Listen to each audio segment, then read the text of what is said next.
Ma belle-fille a oublié son téléphone portable chez moi. Il a sonné et sur l'écran est apparue une photo de mon mari, décédé il y a 5 ans. Quand j'ai ouvert le message, mon cœur a failli s'arrêter. N'oubliez pas de vous abonner à la chaîne et de commenter d'où vous regardez. La lumière du soleil matinal filtrait à travers les rideaux de dentelle de la cuisine de ma ferme, projetant des motifs délicats sur la vieille table en chêne où j'avais partagé le petit déjeuner avec Harold pendant 47 ans. 5 ans s'étaient écoulés depuis ses funérailles, pourtant je sortais encore 2 tasses à café chaque matin avant de me souvenir. Les vieilles habitudes, dit-on, ont la vie dure. À 70 ans, j'avais appris que le chagrin ne s'estompe pas. Il devient simplement un meuble dans les pièces de votre cœur. Je lavais ces 2 tasses, les mains plongées dans l'eau chaude savonneuse, quand j'ai entendu le bourdonnement. Au début, j'ai cru que c'était une abeille piégée. Nous en avions parfois à la fin de septembre, ici, dans le Vermont rural, des insectes confus cherchant la chaleur avant l'arrivée de l'hiver. Mais le son est revenu, persistant, mécanique. Un téléphone qui vibre contre le buffet en bois près de la porte d'entrée. « Allô » ai-je appelé, en séchant mes mains sur mon tablier. Quelqu'un a-t-il oublié quelque chose? Le silence a répondu. Ma belle-fille, Rachel, était partie à peine 20 minutes plus tôt, après notre visite habituelle du mardi matin. Elle venait chaque semaine, comme une horloge, soi-disant pour prendre de mes nouvelles, même si je soupçonnais que c'était plus pour maintenir les apparences qu'une réelle préoccupation. Rachel avait toujours été impeccable, parfaite, le genre de femme qui coordonnait les couleurs de ses listes de courses et n'avait jamais un cheveu de travers. Le téléphone a de nouveau vibré. Je me suis dirigé vers le buffet, mes genoux protestant légèrement. L'appareil était posé face vers le haut, son écran illuminé. Mon souffle s'est coupé dans ma gorge. Le visage d'Harold me souriait depuis l'écran. Ce n'était pas une photo que je reconnaissais dans nos albums. Celle-ci était différente. Harold portait une chemise violette que je n'avais jamais vue, debout dans un endroit que je ne reconnaissais pas. Son sourire était plus large que je ne l'avais vu depuis des années avant sa mort. L'image était jointe à un SMS entrant. Ma main tremblait alors que je tendais le bras vers le téléphone. Je n'aurais pas dû regarder. Je le savais, même au moment où mes doigts se refermaient sur l'appareil. Les limites de la vie privée. C'étaient des choses que j'avais toujours respectées. Mais c'était le visage de mon mari. Mon mari décédé, qui avait l'air plus jeune, plus heureux, plus vivant qu'il ne l'avait semblé pendant ces dernières années difficiles. L'aperçu du message s'affichait sous sa photo. Encore mardi, même heure. Je compte les minutes jusqu'à ce que je puisse te serrer dans mes bras. La pièce a légèrement basculé. Je me suis agrippé au bord du buffet, mon autre main tenant toujours le téléphone de Rachel. Les mots dansaient devant mes yeux, refusant de prendre sens. Mardi, même heure, je compte les minutes. Ce message n'était pas ancien. L'horodatage indiquait 9h47, il y a quelques instants à peine. Quelqu'un envoyait un texto à Rachel. Quelqu'un qui utilisait la photo d'Harold.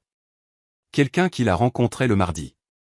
Mon esprit a parcouru les possibilités, chacune plus troublante que la précédente. Une farce? Une mauvaise blague? Mais qui ferait une chose pareille? Et pourquoi utiliser l'image d'Harold? Je devrais poser le téléphone. Je devrais appeler Rachel, lui dire qu'elle l'avait oublié, la laisser revenir le chercher. Au lieu de cela, j'ai déverrouillé l'écran. Rachel n'avait jamais été prudente avec la sécurité. Je l'avais vu entrer son code d'accès des dizaines de fois. L'anniversaire de son fils, mon petit-fils, le jour spécial d'Ethan. 4 chiffres. 0815 le 15 août. Le téléphone s'est ouvert sans résistance. J'ai navigué jusqu'au message avec des doigts tremblants. Le contact était simplement enregistré sous le nom de T, juste une lettre, rien de plus. Mais le fil de discussion remontait à des mois, des années peut-être. J'ai fait défiler vers le haut, regardant les dates défiler. J'ai hâte de te voir demain. Porte cette robe violette que j'adore. Merci pour la nuit dernière. Tu me fais me sentir à nouveau vivant. Ton mari ne se doute de rien. Nous sommes en sécurité. Ton mari. Mon fils, Michael, le mari de Rachel depuis 15 ans, le père de mon petit-fils, le garçon qui avait aidé Harold à reconstruire la grange quand il n'avait que 19 ans. Je me suis laissé tomber sur la chaise près de la porte. Le cadeau de mariage d'Harold pour moi, une pièce en chêne sculptée à la main qu'il avait mis 3 mois à perfectionner. Le téléphone me semblait chaud dans les mains, brûlant de secrets que je n'avais jamais voulu connaître. Les messages précédents étaient différents. Une planification minutieuse. Au même endroit que d'habitude. La ferme est parfaite. Elle ne se doute de rien. Assure-toi que la vieille ne nous voit pas. Elle est plus perspicace qu'elle n'en a l'air. La vieille. Moi. Ils s'étaient rencontrés ici, chez moi. Juste sous mon nez. J'ai fait défiler plus loin, mon cœur martelant contre mes côtes. Puis je l'ai trouvé. Un message qui a fait s'arrêter le monde. Il me reste encore quelques-uns de ces vêtements au chalet. Dois-je m'en débarrasser ou veux-tu les garder en souvenir? Ces vêtements. Les vêtements d'Harold. La réponse de Rachel. Daté de 3 mois après les funérailles d'Harold. Garde-les. J'aime dormir dans ces chemises. Elles sentent comme lui. Comme nous.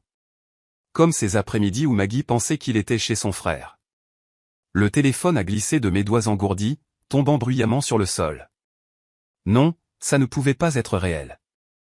Harold et Rachel, mon mari et ma belle-fille. C'était impossible, obscène, une violation de tout ce que j'avais cru de ma vie, de mon mariage, de ma famille. Mais les preuves brillaient sur cet écran. Indéniable. Depuis combien de temps? Quand cela avait-il commencé? Ces mardis après-midi où Harold prétendait rendre visite à son frère George à Burlington, avait-il été avec Rachel à la place? Et George était mort il y a 2 ans, emportant avec lui toute possibilité de vérification dans la tombe. J'ai ramassé le téléphone avec des mains tremblantes, me forçant à lire davantage. Il y avait des photos, des dizaines, soigneusement cachées dans un dossier séparé que j'ai découvert par accident en cherchant. Harold et Rachel ensemble, le bras d'Harold autour de sa taille, Rachel l'embrassant sur la joue, ma ferme visible en arrière-plan de plusieurs clichés. Mon porche, mon jardin, la fenêtre de ma chambre. Ils avaient été ici ensemble, dans ma maison. Une photo les montrait dans ma grange. Rachel portait une des vieilles chemises en flanelle d'Harold, riant de quelque chose hors du champ de la caméra.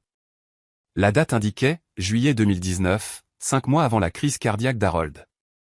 5 mois avant que je ne m'asseye à côté de son lit d'hôpital, lui tenant la main, lui chuchotant que je l'aimais, que tout irait bien. Avait-il pensé à elle dans ces derniers moments? Ces dernières pensées avaient-elles été pour Rachel au lieu de moi? Un nouveau message est apparu, me faisant sursauter. As-tu oublié ton téléphone? Michael vient d'appeler mon portable pour me demander s'il m'avait vu. Je lui ai dit que tu faisais probablement les courses. Récupère ton téléphone et rappelle-le avant qu'il ne devienne méfiant. T'es encore. L'expéditeur mystérieux utilisant la photo d'Harold, mais Harold était mort. Alors qui était-il? Mon esprit a résolu le puzzle même si mon cœur se brisait en morceaux de plus en plus petits. Quelqu'un continuait la liaison d'Harold avec Rachel. Quelqu'un qui connaissait leur relation. Quelqu'un qui avait accès aux photos d'Harold, à ses vêtements, à ses secrets. J'ai entendu une voiture dans l'allée, le SUV argenté de Rachel, qui revenait chercher son téléphone oublié. J'avais peut-être 30 secondes pour décider quoi faire. La confronter maintenant, avec seulement le choc et le cœur brisé comme arme, ou rester silencieuse. En savoir plus. Comprendre toute l'étendue de cette trahison avant de montrer mon jeu. La sonnette a retenti. J'ai regardé le téléphone dans mes mains, puis la porte, puis de nouveau le téléphone. Sur l'écran, un autre message est apparu. Je t'aime. On se voit ce soir. Même chalet. J'apporterai du vin ce soir. Le chalet. Plus de mensonges, plus de trahison, plus de secrets. J'ai pris ma décision. J'arrive. Ai-je appelé? Ma voix étonnamment stable. J'ai glissé le téléphone de Rachel dans la poche de mon tablier, j'ai attrapé un torchon et j'ai ouvert la porte avec un sourire que je ne ressentais pas. Rachel, ma chère, as-tu oublié quelque chose? Elle se tenait sur mon porche, parfaitement composée comme toujours. Mais j'ai vu quelque chose de nouveau dans ses yeux maintenant. Quelque chose que j'avais manqué auparavant. Du calcul, de la lassitude, le regard de quelqu'un qui a des secrets à protéger. Mon téléphone, dit-elle en souriant. Je suis si distraite aujourd'hui. Est-il ici? Je ne l'ai pas vu, ai-je menti doucement, me surprenant moi-même. Mais entre. Aide-moi à chercher. Alors qu'elle passait devant moi pour entrer dans la maison, son parfum flottant derrière elle, le même parfum que j'avais senti sur les chemises d'Harold pendant ces dernières années, j'ai senti quelque chose changer en moi. La veuve éplorée avait disparu. À sa place se tenait quelqu'un de plus dur, de plus vif, de plus dangereux. Quelqu'un qui découvrirait chaque secret, peu importe où il mènerait. Quelqu'un qui les ferait tous payer. Allons voir dans la cuisine, ai-je dit agréablement, en fermant la porte derrière nous. Je suis sûr qu'il va réapparaître. Mais le téléphone est resté caché dans la poche de mon tablier, chaud contre ma hanche, détenant des secrets qui allaient déchirer ma famille. Et j'avais l'intention de les découvrir tous, un par un. Rachel a fouillé ma cuisine avec la minutie de quelqu'un qui cherche plus qu'un simple téléphone. Elle a ouvert les tiroirs, a regardé derrière le grille-pain, a même vérifié à l'intérieur de la boîte à pain. Je l'ai regardé, ma main reposant nonchalamment dans la poche de mon tablier, les doigts recroquevillés autour de son téléphone. C'est si étrange, dit-elle en se redressant avec une expression inquiète. J'aurais juré l'avoir laissé sur le buffet. Peut-être que tu l'as pris avec toi et qu'il est dans ta voiture, ai-je suggéré, en gardant ma voix légère et serviable. La belle-mère inquiète, rien de plus. Peut-être, mais elle n'avait pas l'air convaincue. Ses yeux ont de nouveau parcouru la cuisine, et j'ai vu son regard s'attarder sur la poche de mon tablier pendant une fraction de seconde de trop. Elle sait, ai-je pensé. Ou elle se doute de quelque chose. Eh bien, je devrais y aller, dit finalement Rachel, son sourire n'atteignant pas tout à fait ses yeux. Michael veut que je sois à la maison avant le déjeuner. Si tu le trouves, je t'appellerai tout de suite, ai-je promis. Après son départ, je suis resté à la fenêtre et j'ai regardé son SUV disparaître sur le chemin de gravier. Ce n'est qu'alors que j'ai sorti le téléphone et que je me suis enfoncé dans le fauteuil d'Harold, les mains tremblantes alors que je continuais à lire. Le fil de discussion remontait à 4 ans de mensonges, de rencontres secrètes, de mon mari et de ma belle-fille trahissant mon fils et moi.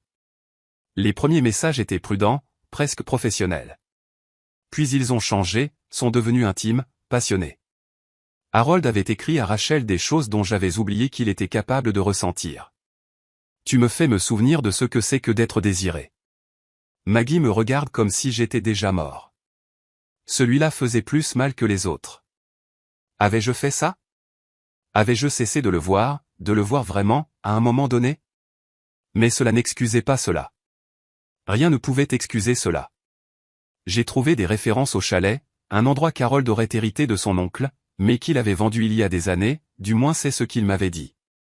Des recherches plus approfondies ont révélé des coordonnées GPS intégrées dans une photo.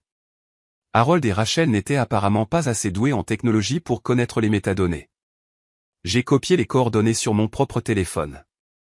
Région du lac Champlain, à environ 40 minutes au nord. Assez proche pour des rendez-vous l'après-midi, assez loin pour qu'ils ne rencontrent jamais personne que nous connaissions. Mais je ne savais toujours pas qui était la personne mystérieuse qui avait hérité du rôle d'Harold dans cet arrangement malsain. Mon propre téléphone a sonné, me faisant sursauter. Le nom de Michael s'est affiché à l'écran. « Salut mon chéri », ai-je répondu, forçant la normalité dans ma voix. « Maman, as-tu vu Rachel ?» Elle ne répond pas à son téléphone. Parce que son téléphone est dans ma poche. Je pensais qu'elle était là ce matin, mais elle est partie il y a des heures. Peut-être que sa batterie est morte. Peut-être. Il avait l'air stressé. « Écoute, je dois te parler de quelque chose. Puis-je passer ce soir ? » Mon rythme cardiaque s'est accéléré. « Bien sûr. Est-ce que tout va bien ? » Une longue pause. « On en reparlera plus tard. Je t'aime, maman. » Il a raccroché avant que je puisse répondre. J'ai regardé le téléphone de Rachel, puis le mien. Michael voulait parler de quoi ? Savait-il quelque chose ? Se doutait-il de quelque chose ? J'avais besoin d'informations et j'en avais besoin rapidement. Mais enquêter sur ma propre famille exigeait de la délicatesse. Un faux pas et il se serrerait les coudes, cacherait les preuves, me ferait croire que j'étais une vieille femme paranoïaque qui perdait le contrôle de la réalité. J'avais vu cela arriver à Sandra Matthews, un peu plus loin sur la route. Sa belle-fille la volait depuis des années. Et quand Sandra a finalement parlé, la famille l'a fait déclarer incompétente et l'a placée dans une maison de retraite. Elle y est morte 6 mois plus tard, insistant toujours sur le fait qu'elle avait été volée. Non, je devais être plus intelligente que ça. J'ai passé l'après-midi à élaborer un plan. D'abord, je devais sécuriser les preuves. J'ai connecté le téléphone de Rachel à mon ordinateur portable, une compétence que mon petit-fils Ethan m'avait apprise pendant les confinements de la pandémie, et j'ai tout sauvegardé, photos, messages, tout. J'ai enregistré des copies sur une clé USB et je les cachais à l'intérieur d'un livre évidé sur mon étagère. Un des vieux manuels de droit d'Harold que personne ne penserait jamais à ouvrir. Ensuite, je me suis attaqué à la question de T. J'ai relu les messages, à la recherche d'indices. T était un homme. C'était clair d'après le langage. Il connaissait la liaison d'Harold et de Rachel. Il connaissait des détails intimes. Les messages ont commencé à peine 2 mois après les funérailles d'Harold, comme si quelqu'un avait attendu qu'il meure. Je peux te donner tout ce qu'il ne pouvait pas. Je suis plus jeune, plus fort, et je ne mourrai pas sur toi. La cruauté de ce message m'a retourné l'estomac. Mais il m'a aussi appris quelque chose. T savait qu'Harold était malade. Il connaissait sa maladie cardiaque. J'ai fait une liste de possibilités. Les amis d'Harold, ses associés, quelqu'un de la coopérative agricole. Puis j'ai trouvé quelque chose qui m'a glacé le sang. Un message d'il y a 3 ans d'Harold à Rachel. Tom n'arrête pas de poser des questions sur où je vais le mardi. Je crois qu'il me suit. Nous devons être plus prudents. Tom. Tom était le fils de George, le neveu d'Harold, et donc mon neveu par alliance. Je me suis rassise, les implications m'envahissant. Tom avait 38 ans, était marié et avait 2 enfants.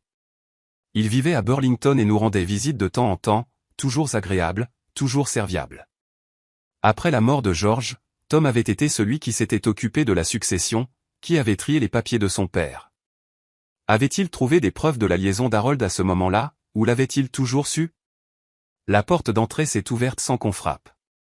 Seul Michael avait une clé, et seul lui entrerait comme ça. J'ai à peine eu le temps de cacher le téléphone de Rachel sous un coussin du canapé avant que mon fils n'apparaisse dans l'embrasure de la porte. Il avait l'air terrible, pâle, mal rasé, sa chemise froissée comme s'il avait dormi dedans. Michael? Qu'est-ce qui ne va pas? Il s'est effondré sur une chaise en face de moi, la tête entre les mains. Maman, je crois que Rachel a une liaison. L'ironie était presque trop forte à supporter. J'ai gardé mon visage soigneusement neutre. Qu'est-ce qui te fait penser ça? Elle est distante depuis des mois, des années, peut-être. Elle disparaît le mardi. Elle dit qu'elle est au yoga ou à l'épicerie, mais j'ai vérifié nos relevés de carte de crédit. Pas de frais à la salle de sport. Pas de reçu d'épicerie le mardi. Il a levé les yeux vers moi, les yeux rouges. J'ai l'impression de devenir fou. Suis-je paranoïaque? Non, ai-je dit doucement. Tu n'es pas paranoïaque. Il m'a regardé fixement. Tu sais quelque chose? J'ai trouvé son téléphone, ai-je avoué, en le sortant de sous le coussin. Elle l'a laissé ici ce matin. Je n'aurais pas dû regarder, mais je l'ai fait. J'ai regardé les émotions se dessiner sur son visage. L'espoir que j'avais tort, la peur que j'avais raison, l'effroi de ce qu'il était sur le point d'apprendre. Je voulais le protéger, mon garçon, mon fils unique. Mais il méritait la vérité. C'est grave, n'est-ce pas, a-t-il chuchoté. Je lui ai tendu le téléphone. Le code d'accès et l'anniversaire d'Ethan. Pendant qu'il lisait, je suis allé à la cuisine et j'ai fait du thé. Aucun de nous n'en boirait. Je l'ai entendu halter, je l'ai entendu jurer, j'ai entendu quelque chose qui aurait pu être un sanglot. Quand je suis revenu, il était blanc comme un linge et tremblait. Papa, dit-il d'une voix rauque. Elle couchait avec papa. Mon père et ma femme. Depuis combien de temps? Il ne pouvait pas finir la phrase. 4 ans d'après ce que je peux dire, peut-être plus. Et après sa mort. Qui était? Je pense que cet homme. Ton cousin Tom. Le visage de Michael s'est tordu de rage. Ce fils de... Je vais le tuer. Je vais les tuer tous les deux. Non. Ma voix était tranchante, autoritaire. Tu ne feras rien d'irréfléchi. Nous devons y réfléchir. Réfléchir?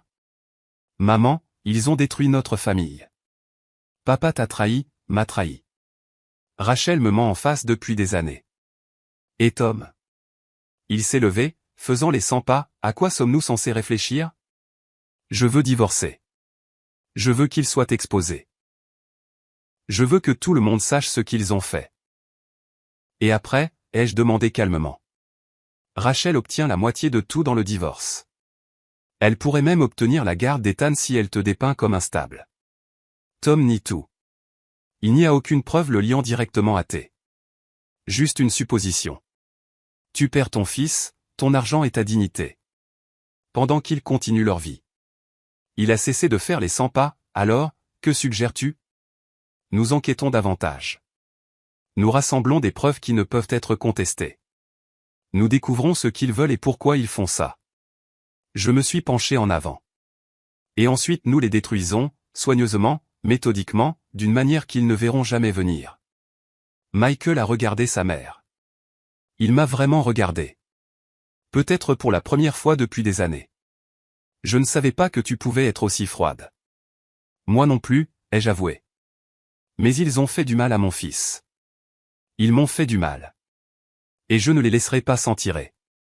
Un coup à la porte nous a interrompus. Nous nous sommes tous les deux figés. Madame Sullivan. Une voix inconnue. Je suis le détective Morrison de la police de l'État du Vermont. Je dois vous parler de la mort de votre mari. Michael et moi avons échangé un regard. La police maintenant. Un instant, ai-je appelé, mon esprit tournant à plein régime. J'ai attrapé le téléphone de Rachel et je l'ai mis dans les mains de Michael. Cache ça. Ne laisse personne le voir. Il a hoché la tête et a disparu dans le couloir arrière. J'ai lissé mon tablier, vérifié mon reflet dans le miroir du couloir et ouvert la porte avec un sourire poli. Une femme dans la quarantaine se tenait sur mon porche, badge à la main, son expression professionnellement neutre. Je suis désolé de vous déranger, Madame Sullivan. Je rouvre l'enquête sur la mort de votre mari. Il y a eu de nouvelles allégations qui nécessitent un examen. Des allégations? Ma voix est restée stable par pure force de volonté. Mon mari est mort d'une crise cardiaque il y a 5 ans. Oui, madame, mais nous avons reçu des informations suggérant que sa mort pourrait ne pas être due à des causes naturelles. Elle a sorti un carnet. Pouvez-vous me dire qui avait accès aux médicaments de votre mari dans les semaines précédant sa mort? Le monde a de nouveau basculé. Meurtre. Elle suggérait qu'Harold avait été assassiné. Et soudain, la liaison, la trahison, les messages secrets, tout cela a pris une dimension plus sombre, plus sinistre. Je pense, ai-je dit prudemment, que je devrais appeler mon avocat. Le détective Morrison a souri, mais cela n'a pas atteint ses yeux. C'est certainement votre droit, Madame Sullivan.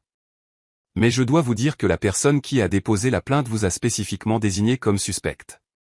Le détective Morrison était assise dans mon salon, son carnet ouvert, ses yeux cataloguant chaque détail de ma maison. Michael était revenu de cacher le téléphone de Rachel, son visage soigneusement composé, jouant parfaitement le fils inquiet. Je l'avais bien élevé, peut-être trop bien, compte tenu de ce que nous venions de découvrir sur les tromperies dans notre famille. Madame Sullivan, je dois vous poser quelques questions sur les jours qui ont précédé la mort de votre mari, a déclaré Morrison. Plus précisément, sur ses médicaments. Harold avait 3 ordonnances, ai-je répondu, en gardant ma voix stable. Des médicaments pour la tension artérielle, une statine pour le cholestérol et de l'aspirine pour bébé. Tous prescrits par le docteur Peton. Y a-t-il un problème? Le docteur Peton a pris sa retraite il y a 2 ans. Nous n'avons pas encore pu localiser ses dossiers. Elle a feuilleté son carnet. Pouvez-vous me dire qui avait accès à ces médicaments? Juste moi et Harold. Ils étaient dans notre armoire de salle de bain. Et vous les lui administriez? Non. Harold prenait ses propres pilules. Il en était parfaitement capable. Je me suis arrêté en me souvenant. Attendez, ce n'est pas tout à fait vrai. Les derniers mois, Rachel l'aidait parfois. Elle est infirmière. Était infirmière avant d'épouser Michael. Le stylo de Morrison s'est déplacé sur la page. Votre belle-fille avait donc accès à ces médicaments. Elle venait régulièrement. Elle voulait aider. Même en le disant, j'ai senti les pièces se déplacer, se réorganiser en une image plus sombre. Maman, a interrompu Michael, sa voix tendue. Es-tu en train de dire que Rachel pourrait avoir? Je ne dis rien, a interrompu Morrison. Je rassemble juste des informations. Elle s'est tournée vers Michael. Quand votre femme a-t-elle commencé à aider avec les médicaments de votre père? Je ne sais pas 6 mois avant sa mort, peut-être plus. Michael m'a regardé et j'ai vu la prise de conscience poindre dans ses yeux. Elle a dit qu'elle voulait s'assurer qu'il les prenait correctement, que maman oubliait parfois de le lui rappeler. Je n'avais jamais oublié, pas une seule fois. Mais Rachel avait convaincu Harold que je devenais oublieuse, que j'avais besoin de son aide. J'avais été reconnaissante à l'époque, soulagée d'avoir de l'aide alors que la santé d'Harold déclinait. Maintenant, je me demandais de quoi d'autre elle l'avait convaincu. Détective, qui a déposé cette plainte, ai-je demandé directement. Qui m'a accusé d'avoir assassiné mon mari? Morrison a hésité, puis a fermé son carnet. La plainte a été déposée anonymement, mais elle contenait des informations très spécifiques. Des détails sur les changements de médicaments, sur les disputes entre vous et votre mari, sur des motifs financiers. Quels motifs financiers, a demandé Michael. Mes parents étaient à l'aise, mais ils n'étaient pas riches. Selon la plainte, votre père avait une police d'assurance vie d'une valeur de 500 000 $, votre mère étant l'unique bénéficiaire. La pièce est devenue silencieuse. J'ai senti les yeux de Michael sur moi. Je n'étais pas au courant d'une quelconque police d'assurance vie, ai-je dit lentement. Harold s'occupait de nos finances. Après sa mort, j'ai trouvé les comptes habituels, les actifs de la ferme, sa pension, mais pas de police d'assurance vie. Vous n'avez pas reçu de paiement? Non, rien. L'expression de Morrison a légèrement changé. Surprise ou peut-être suspicion. C'est intéressant. Selon la plainte, la police a été souscrite 3 mois avant la mort de votre mari, et la prime a été payée depuis votre compte joint. 3 mois avant la mort d'Harold. Juste au moment où les messages entre lui et Rachel étaient devenus plus désespérés, plus passionnés. Juste au moment où il avait écrit « Je ne peux pas continuer à vivre ce mensonge. Je veux voir nos relevés bancaires », ai-je dit. De cette période. Pouvez-vous les obtenir? Nous sommes en train de demander des dossiers financiers par voie de subpoena, a confirmé Morrison. Mais si vous avez accès à vos comptes? Elle y a accès, a dit Michael. Il a sorti son téléphone. Maman, tu as toujours la même banque, n'est-ce pas? Je peux t'aider à accéder aux relevés en ligne. Nous avons travaillé ensemble pendant que Morrison regardait, sortant les relevés d'il y a 5 ans. Et voilà. Un paiement de 1 200 $ à Granite State Insurance daté de 3 mois avant la mort d'Harold.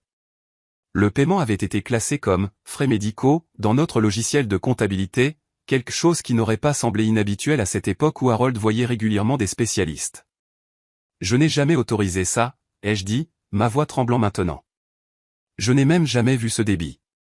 Qui avait accès à vos comptes à part vous et votre mari, a demandé Morrison. Rachel, a dit Michael doucement. Après la crise cardiaque de papa, elle a proposé de l'aider à gérer leurs factures. Maman était dépassée, et Rachel a dit que ce serait une chose de moins à s'inquiéter. Le stylo du détective s'est déplacé plus vite maintenant. Donc, votre femme avait accès aux comptes financiers de vos parents, aux médicaments de votre père, et selon la plainte, elle était présente le jour de la mort de votre père. Nous y étions tous, a protesté Michael.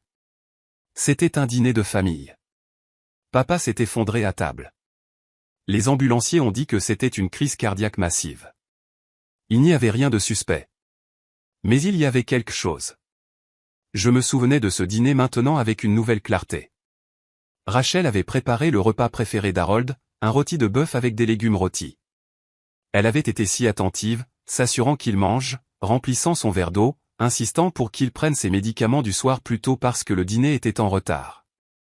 Et je me suis souvenu d'autre chose, quelque chose que j'avais écarté à l'époque comme une confusion induite par le deuil. Ces pilules, ai-je dit lentement. Ce soir-là, Harold a dit que ces pilules avaient l'air différentes. Plus petites, a-t-il dit. Rachel lui a dit que la pharmacie avait changé de fournisseur, que c'était le même médicament, juste un fabricant différent.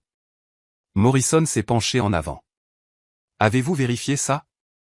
Non, je lui ai fait confiance. Elle était infirmière. Pourquoi l'aurais-je remise en question? Maman. La voix de Michael s'est brisée. Es-tu en train de dire que Rachel a tué papa? Je dis que nous devons découvrir ce qu'il y avait dans ces pilules, ai-je répondu, en regardant Morrison. Est-il trop tard pour une autopsie? Après 5 ans, la toxicologie serait difficile, mais pas impossible si nous exhumons le corps. Morrison s'est levé. Madame Sullivan, je veux que vous compreniez quelque chose.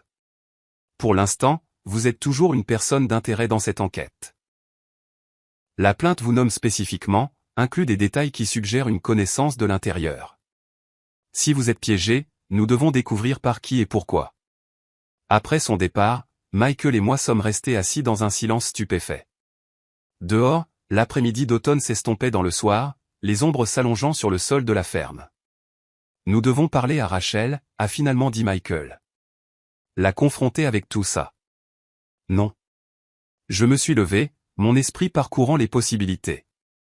Si Rachel a déposé cette plainte, si elle me prépare un coup pour meurtre, alors la confronter la rendra juste plus prudente. Elle détruira les preuves, créera des alibis, disparaîtra peut-être même. Alors que faisons-nous? Nous la suivons ce soir. Le message disait qu'elle rencontrait Théo au chalet. Nous devons savoir ce qu'il prévoit. Michael avait l'air incertain. Maman, s'ils sont dangereux. Alors nous restons cachés, et nous documentons tout. Nous enregistrons leurs conversations, nous prenons des photos, nous rassemblons des preuves qui prouvent ce qu'ils ont fait. J'ai attrapé ma veste sur le crochet près de la porte. La mort de votre père pourrait ne pas être naturelle. Cet argent d'assurance vie est allé quelque part, et quelqu'un essaie de me faire accuser de meurtre. Je dois savoir pourquoi. Nous avons pris le camion de Michael, laissant ma voiture à la ferme au cas où Rachel passerait et vérifierait si j'étais à la maison. Les coordonnées nous ont menés vers le nord le long de la route 7, puis sur des routes de campagne plus petites qui serpentaient à travers des forêts qui s'assombrissaient. Le GPS de mon téléphone nous a guidés vers un embranchement marqué uniquement par une boîte aux lettres rouillées sans numéro. Le chalet se trouvait à un quart de mille sur un chemin de terre caouteux, invisible de la route principale. Une petite structure bien entretenue avec un toit en métal vert et un porche avant donnant sur le lac. Des lumières brillaient aux fenêtres. C'est le SUV de Rachel, a chuchoté Michael, en montrant le véhicule argenté garé à côté d'un pick-up plus récent. Et ça, c'est le camion de Tom. Nous nous sommes garés plus en arrière, cachés par les arbres, et nous nous sommes approchés à pied. L'air d'octobre était froid, notre souffle visible dans le crépuscule. À travers la fenêtre avant du chalet, je pouvais voir Rachel et Tom assis à une petite table, des verres de vin à la main, l'air détendu et intime. Michael avait son téléphone sorti, enregistrant une vidéo à travers la fenêtre. Je me tenais à côté de lui, mon cœur battant, regardant mon neveu et ma belle-fille trinquer. Je n'arrive pas à croire que la vieille peau a vraiment marché, disait Tom, sa voix portant à travers les minces murs du chalet. Le détective a gobé toute l'histoire. Plainte anonyme, détails spécifiques, motifs financiers. Ils l'auront arrêté d'ici une semaine. Rachel a ri, un son sans chaleur. Elle est trop confiante. Elle l'a toujours été. Même Harold disait qu'elle était naïve. C'est pourquoi c'était si facile de... Elle s'est arrêtée brusquement. Tom avait levé la main, regardant vers la fenêtre. Nous avait-il vus? Nous nous sommes accroupis, nous pressant contre le revêtement en bois du chalet. Mes genoux criaient de protestation, mais je n'osais pas bouger. La main de Michael serrait mon bras. Nous étions tous les deux figés, respirant à peine. J'ai cru voir quelque chose, a dit Tom. Probablement juste un cerf. Tu es paranoïaque, a répondu Rachel. Personne ne connaît cet endroit. Même si Michael se doutait de quelque chose, il ne le trouverait jamais. Il est trop occupé à être le fils parfait, tout comme son père était le mari parfait. Jusqu'à ce qu'il ne le soit plus, a dit Tom, et ils ont tous les deux ri. Le son m'a glacé le sang. Ils n'avaient pas seulement une liaison. Ils avaient planifié cela. Ils avaient tout planifié. Combien de temps encore avant que l'assurance ne paie, a demandé Tom. La police avait une période de contestabilité de 2 ans. Elle s'est terminée il y a longtemps. Une fois qu'ils auront arrêté Maggie, l'assureur n'aura aucune base pour refuser la demande. Rachel a fait tourner son vin. Une fois qu'ils auront arrêté Maggie pour le meurtre d'Harold, j'exprimerai le choc et le chagrin. La belle-fille parfaite, dévastée que sa belle-mère bien-aimée puisse faire une telle chose. La compagnie d'assurance devra payer la demande à la succession d'Harold et je suis l'exécutrice de la succession puisque son testament n'a jamais été mis à jour. Tom a terminé. Nous partageons à 50-50e comme nous l'avions prévu, moins la part de Michael malheureusement, mais nous pouvons contourner cela. Une fois que Maggie sera en prison et que le scandale se sera calmé, je demanderai le divorce, je réclamerai une détresse émotionnelle, j'obtiendrai la moitié de tout ce que Michael a, plus l'argent de l'assurance. La prise de Michael sur mon bras s'est resserrée douloureusement. À travers la fenêtre, j'ai regardé Tom se lever et se déplacer derrière la chaise de Rachel, ses mains sur ses épaules. « Tu es brillante », a-t-il dit, en utilisant la paranoïa d'Harold sur le fait que Maggie oubliait des choses, en la faisant reculer de la gestion de ses médicaments. C'était génial. Il était si facile à manipuler, surtout après que je lui ai dit que Maggie se plaignait de lui à ses amis, disant qu'elle souhaitait qu'il se dépêche de mourir. Rachel a incliné la tête en arrière pour regarder Tom. Il croyait vraiment que sa propre femme le détestait. Cela a rendu tout tellement plus facile. Je n'avais jamais dit ces choses, je ne les avais même jamais pensées. Mais Harold s'était éloigné de moi dans ces derniers mois. Il avait semblé en colère et distant. J'avais attribué cela à sa maladie, à la douleur et à la peur de la mort. Maintenant, je comprenais que c'était Rachel qui l'empoisonnait contre moi, l'isolant, le rendant vulnérable.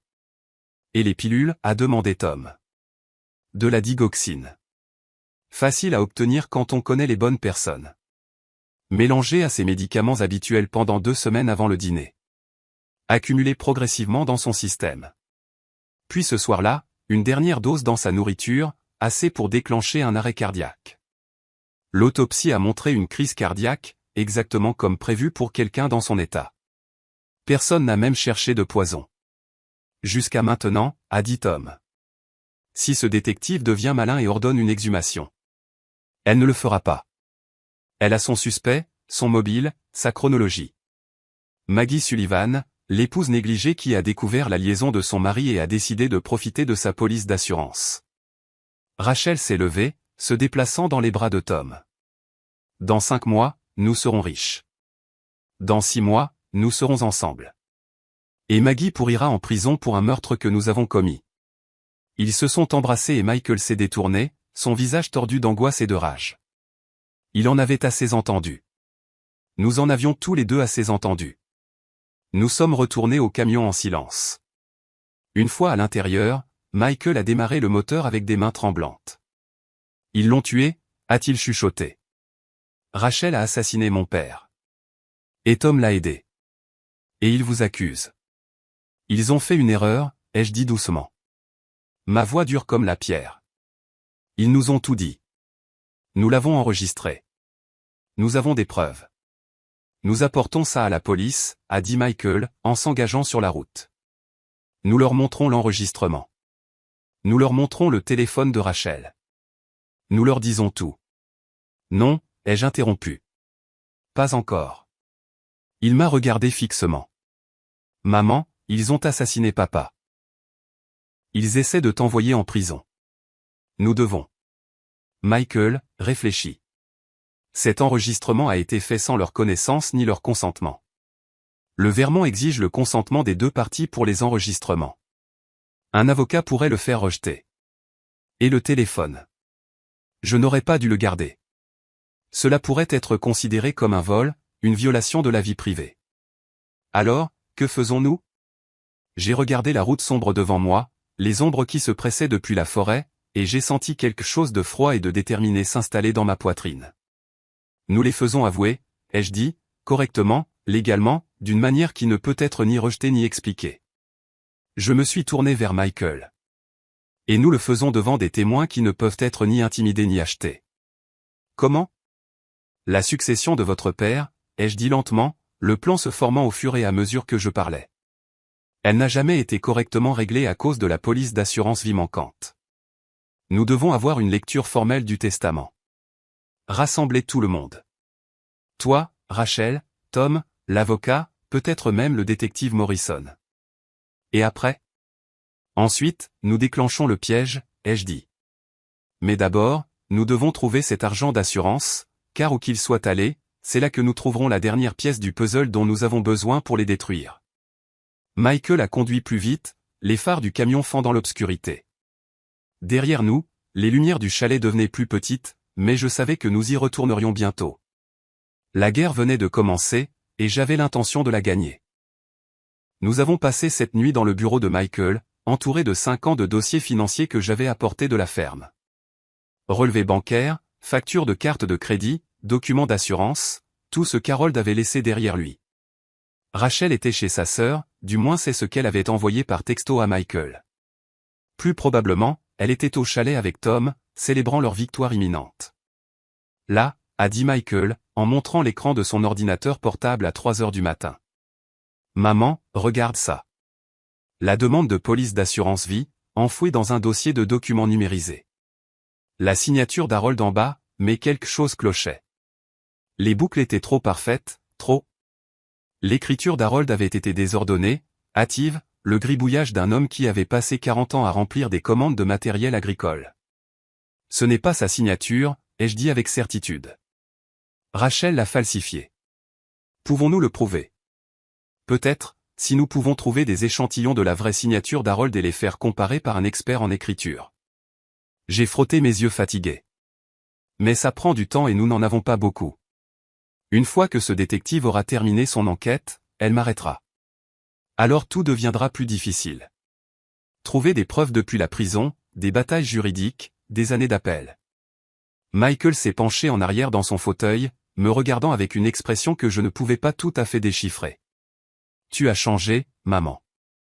Tu es différente de ce que tu étais même hier. Je me bats pour ma vie, ai-je répondu simplement. Et pour la justice pour votre père. Quoi qu'Harold ait fait d'autre, il ne méritait pas de mourir comme ça. Empoisonné lentement, manipulé, trahi. Lui pardonnes-tu pour l'aventure? La question m'a prise au dépourvu. L'ai-je fait?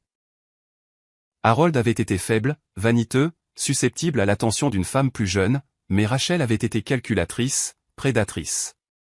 Elle l'avait délibérément ciblé.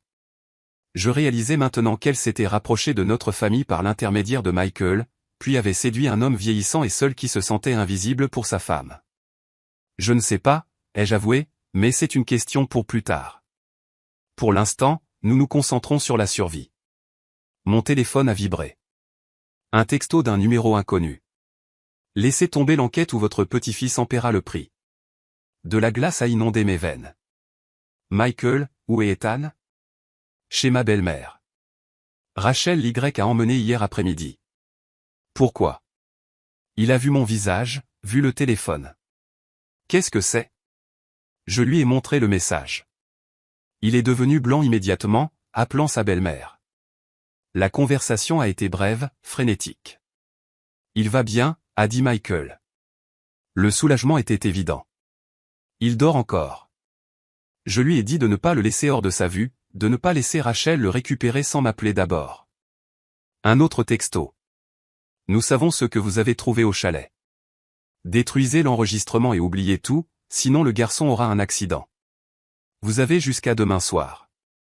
Ils nous avaient vus ou devinés. Quoi qu'il en soit, nous avions sous-estimé jusqu'où ils iraient. Ça suffit, a dit Michael, sa voix tremblant de rage. J'appelle la police. Nous leur disons tout. Et ils prennent Ethan pendant que la police enquête, ai-je interrompu. Michael, réfléchis. Ils sont désespérés maintenant. Acculés. Ça les rend dangereux. Si nous agissons trop vite, si nous les effrayons. Alors quel est ton plan? Parce que pour l'instant, mon fils est menacé par une meurtrière qui se trouve être sa mère. Les mots flottaient dans l'air entre nous. Rachel était la mère d'Ethan. Quoi qu'elle ait fait d'autre, quel que soit le monstre qu'elle était devenue, elle avait donné naissance à mon petit-fils, l'avait élevé pendant 12 ans. Les tribunaux en tiendraient compte. Ethan aussi. Nous avons besoin d'un levier, ai-je dit lentement. Quelque chose de si accablant qu'ils ne peuvent pas nous menacer, ne peuvent pas fuir, ne peuvent rien faire d'autre que d'avouer.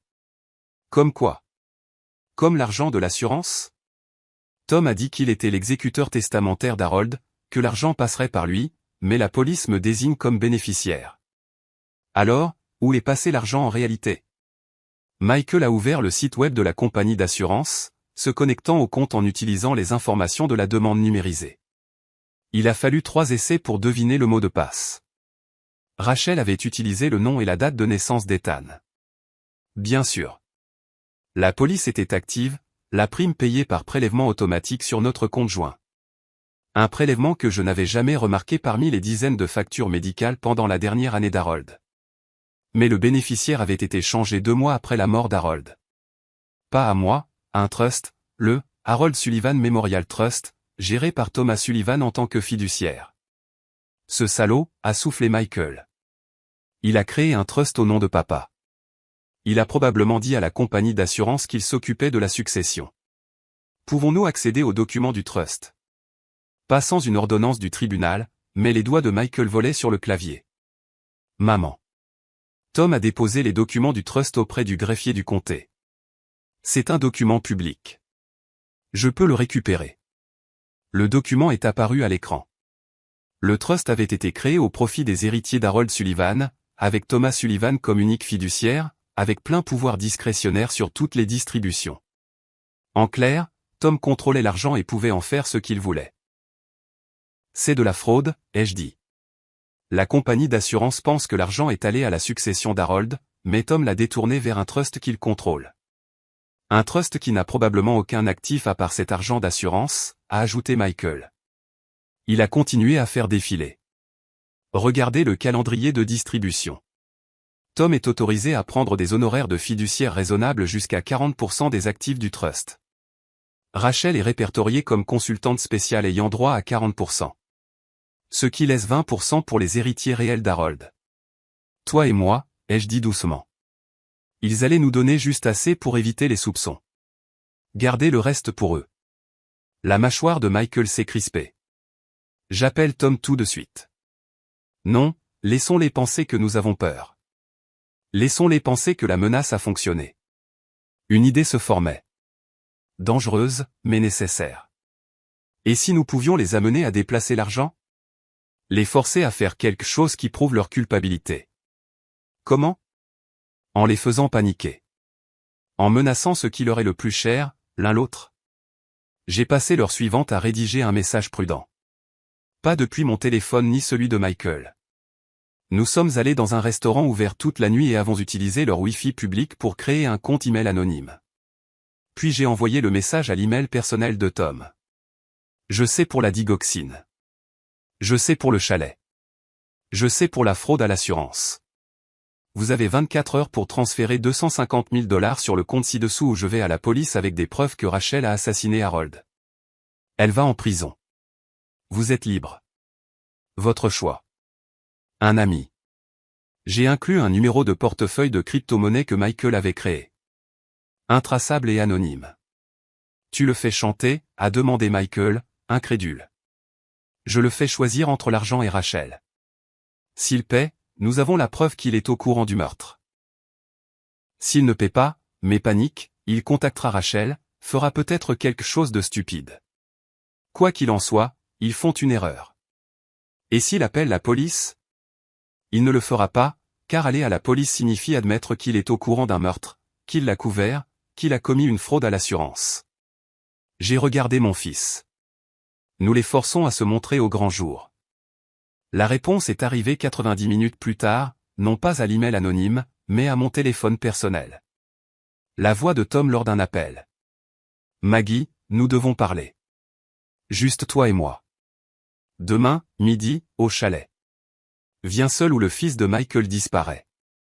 J'ai croisé le regard de Michael de l'autre côté de la table du restaurant. Le piège fonctionnait, mais il se resserrait aussi autour de nous. J'y serai, ai-je dit à Tom, en gardant ma voix stable. Bien. Et Maggie, ne sois pas stupide. Tu es une vieille femme. Tu ne peux pas gagner ça. Il a raccroché. Michael secouait déjà la tête. Non, absolument pas. Tu n'iras pas là-bas seul. Ils ont déjà tué une fois. C'est pourquoi tu ne viens pas, ai-je interrompu. Si quelque chose m'arrive, tu es la seule protection d'Ethan. Tu dois rester avec lui. Le garder en sécurité. Maman. Michael. Écoute. Je vais me mettre sur écoute. Je porterai un appareil d'enregistrement. Le genre légal. Consentement des deux parties, que j'obtiendrai en disant à Tom que j'enregistre au début de notre conversation. Tout ce qu'il dira sera admissible au tribunal. Et s'il te tue après que tu lui aies dit que tu enregistres? Il ne le fera pas, parce que je vais lui faire une offre qu'il ne pourra pas refuser. J'ai sorti un document que j'avais préparé plus tôt, une confession manuscrite signée et datée. Je vais avouer le meurtre d'Harold, dire que je l'ai fait, que je connaissais la liaison et que j'ai empoisonné Harold dans un accès de jalousie. Je dirais que je suis prête à prendre le blâme et à aller en prison tranquillement. Pourquoi ferais-tu ça? Parce que ça donne à Tom ce qu'il veut. Moi en prison, hors de son chemin. Mais en échange, je veux deux choses. L'argent de l'assurance restitué à la succession d'Harold et Rachel hors de ta vie. Un divorce tranquille, pas de bataille pour la garde d'Ethan. Michael m'a regardé fixement. C'est insensé. Tu avouerais un meurtre? Une fausse confession n'est pas un crime. Et une fois que Tom sera d'accord. Une fois qu'il admettra sur bande qu'il y a eu un meurtre, que Rachel a empoisonné Harold, qu'ils ont commis une fraude à l'assurance, alors j'aurai tout ce dont j'ai besoin. Je rétracte ma confession, je révèle l'enregistrement, et nous les tenons. C'est trop risqué. C'est le seul moyen. J'ai serré sa main. Fais-moi confiance. J'ai été sous-estimé toute ma vie. Par Harold, par Rachel, par Tom. Ils pensent que je suis juste une vieille femme naïve. Laissons-les continuer à penser ça jusqu'à ce qu'il soit trop tard. Le lendemain matin, j'ai rendu visite au détective Morrison au poste de police. Je lui ai dit que j'avais reçu des menaces, je lui ai montré les messages concernant Ethan. Elle a été immédiatement préoccupée, a voulu m'assigner une protection. Je pense savoir qui les a envoyés, ai-je dit prudemment. Je les rencontre aujourd'hui à midi pour en parler. Je voulais que vous le sachiez au cas où quelque chose m'arriverait. Madame Sullivan, si vous êtes en danger. J'enregistrerai la conversation. Consentement des deux parties, entièrement légal. Si j'ai raison sur qui me menace, l'enregistrement le prouvera. Morrison avait l'air sceptique mais a hoché la tête. Où a lieu cette réunion? Je lui ai donné l'adresse du chalet, les regarder l'écrire. Si je ne vous appelle pas avant 13 heures, quelque chose ne va pas, ai-je dit. L'appareil d'enregistrement aura un suivi GPS. Vous pourrez me retrouver. Ce n'était pas tout à fait vrai. L'appareil d'enregistrement que Michael avait acheté dans un magasin d'électronique ce matin-là n'avait pas de GPS. Mais Morrison n'avait pas besoin de le savoir. J'avais juste besoin qu'elle vienne me chercher si les choses tournaient mal. À 11h30, Michael m'a conduite à un endroit à un demi-mille du chalet. Il m'a aidé à tester l'appareil d'enregistrement, une petite unité clipsée à mon soutien-gorge, le microphone caché dans mon col. Promets-moi que tu seras prudente, a-t-il dit, les yeux rouges de manque de sommeil. Je le promets. Je l'ai embrassé sur la joue. Garde Ethan en sécurité. Si ça tourne mal, si je ne reviens pas, la clé USB dans le manuel de droit d'Harold a tout. Donne-la à la police. Raconte-leur toute l'histoire. Maman, je t'aime. Michael. Tu as été un fils merveilleux. Je suis fier de toi. J'ai serré sa main. Maintenant, laisse-moi aller finir ça. J'ai marché le dernier demi-mille à travers les bois, mes genoux protestant à chaque pas. Le soleil d'octobre était brillant mais froid, les feuilles craquant sous mes pieds. Devant, je pouvais voir le chalet. Le camion de Tom garé à l'extérieur. Alors que je m'approchais, la porte s'est ouverte. Tom se tenait là, souriant, confiant. Derrière lui, je pouvais voir Rachel assise à la table, son expression illisible. Maggie, a dit Tom chaleureusement, comme si j'étais venu pour une visite sociale. Entre. Nous avons beaucoup de choses à discuter. J'ai monté les marches du Porsche, mon cœur battant, ma main touchant instinctivement l'appareil d'enregistrement caché sous ma veste. Avant de commencer, ai-je dit clairement, je veux que vous sachiez que j'enregistre cette conversation pour ma propre protection. Le sourire de Tom n'a pas faibli. Bien sûr, nous n'avons rien à cacher. Mais en entrant et en voyant l'expression sur le visage de Rachel, froide, calculatrice, triomphante, j'ai réalisé que j'avais fait une terrible erreur. Sur la table devant elle se trouvait une arme. En fait, Maggie, dit doucement Rachel. Tu n'enregistres rien. Cet appareil que tu portes, il a été brouillé. Nous avons écouté tes appels téléphoniques, lu tes emails. Nous savons tout ce que tu as prévu. Tom a fermé la porte derrière moi. Le verrou a cliqué avec un son de fin du monde. Assieds-toi, a ordonné Rachel. Nous avons une nouvelle proposition pour toi, et cette fois, tu n'as pas le droit de négocier. Je me tenais au centre du chalet, mes mains stables malgré l'arme sur la table. 70 ans de vie m'avaient appris que la panique était l'ennemi de la survie. Rachel et Tom s'attendaient à de la peur. Au lieu de cela, je leur ai donné de la curiosité. Depuis combien de temps écoutez-vous, ai-je demandé, ma voix calme. Tom a ri, clairement satisfait de lui-même. Depuis hier matin, après que tu aies quitté le chalet. J'ai mis un traceur sur le camion de Michael, j'ai cloné ton téléphone à distance. C'est étonnamment facile quand on connaît les bonnes personnes. Nous avons entendu chaque conversation, lu chaque email, t'avons regardé préparer ton petit piège. Alors vous savez que j'ai dit au détective Morrison où je serais, ai-je dit. Elle attend mon appel dans 1 heure. En fait, non, intervint Rachel doucement. Je l'ai appelé ce matin depuis ton téléphone. J'ai annulé la réunion. J'ai dit que tu te sentais malade. Elle a été très compréhensive. Rachel s'est levée, contournant la table, mais gardant une distance entre nous. Tu n'as pas réfléchi, Maggie. Tu es intelligente, je te l'accorde. Plus intelligente qu'Harold ne l'a jamais été. Mais tu es vieille. Tu es seule, et tu es dépassée. Assieds-toi, ordonna Tom, en désignant une chaise. Je me suis assise, notant la disposition du chalet en le faisant. Une porte, 2 fenêtres, toutes 2 visibles d'où se tenaient Tom et Rachel. Ils s'étaient positionnés stratégiquement, Tom bloquant la sortie, Rachel avec un accès facile à l'arme. Ils avaient déjà fait ça, ou du moins l'avaient soigneusement planifié. Voici ce qui va se passer, a dit Rachel, sa voix d'infirmière prenant ce ton explicatif et patient qu'elle utilisait probablement avec les patients mourants. Tu vas écrire une confession, une vraie. Tu as tué Harold parce que tu as découvert sa liaison. Tu l'as empoisonné avec de la digoxine que tu as obtenue par. Elle a fait une pause, réfléchissant, par l'ordonnance de ta sœur, elle avait une maladie cardiaque, n'est-ce pas? Morte il y a 3 ans. Ma sœur Margaret. Ils avaient tout recherché. Tu avoueras le meurtre, a poursuivi Rachel. Ensuite, tu écriras une lettre de suicide. Éploré, incapable de vivre avec la culpabilité, face à la prison. Tu es venu ici, au chalet d'Harold, l'endroit où il avait été heureux, où il avait trouvé l'amour. Et tu t'es suicidé. Avec quoi, ai-je demandé. Je n'ai pas de pilule sur moi. Tom a sorti une bouteille de sa veste. Des somnifères. Les mêmes que tu prends tous les soirs. Nous les avons pris dans ton armoire à pharmacie hier. Il y en a plus qu'assez ici pour faire le travail. Ils avaient été dans ma maison. Avaient violé ma maison à nouveau, tout comme ils avaient violé mon mariage, ma confiance, ma famille. Et si je refuse, ai-je demandé, bien que je connaisse déjà la réponse.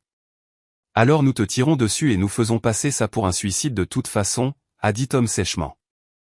Mais c'est plus salissant, ça soulève plus de questions. De cette façon, c'est plus propre. Tu avoues, tu meurs, l'enquête est close, Michael hérite de tout, Rachel obtient la moitié dans le divorce, et la vie continue. Sauf que Michael connaît la vérité, ai-je fait remarquer. Il a entendu votre confession dans ce même chalet. Il a le téléphone de Rachel, l'historique des messages, toutes les preuves. Avait.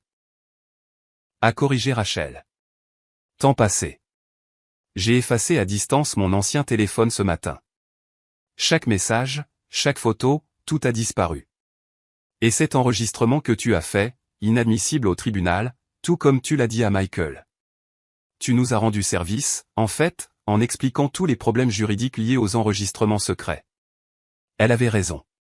J'avais été tellement concentré sur la collecte de preuves légalement que j'avais télégraphié chaque mouvement. Michael n'arrêtera jamais d'enquêter, ai-je dit. Il sait que vous avez tué son père. Michael est émotif, impulsif, a répondu Rachel avec mépris. Il te pleurera.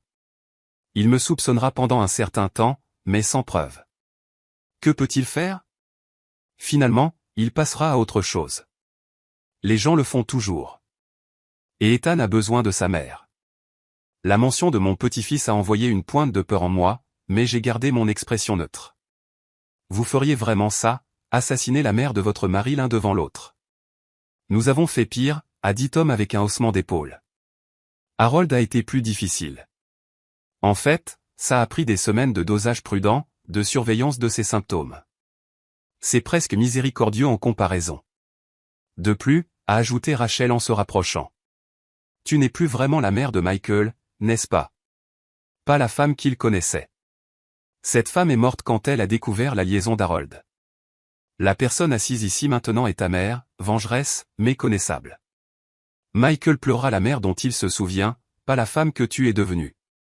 Ces mots étaient conçus pour blesser, pour me faire douter de moi-même.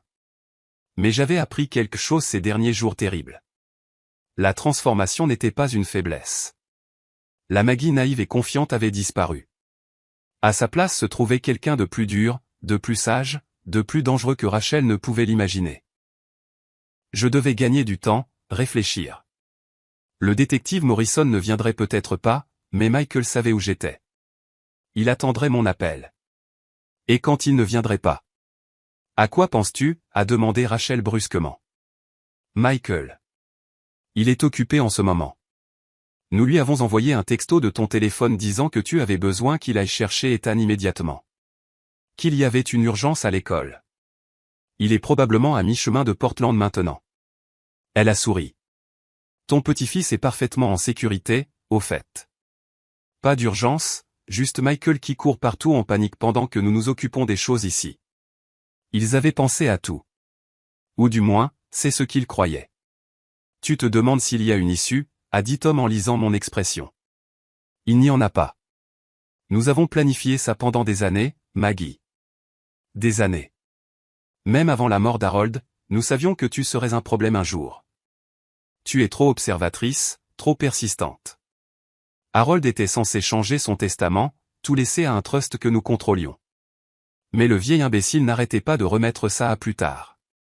Il disait qu'il voulait attendre après Noël, après l'anniversaire d'Ethan, après les semailles de printemps. Alors vous l'avez tué avant qu'il ne le puisse, ai-je dit doucement.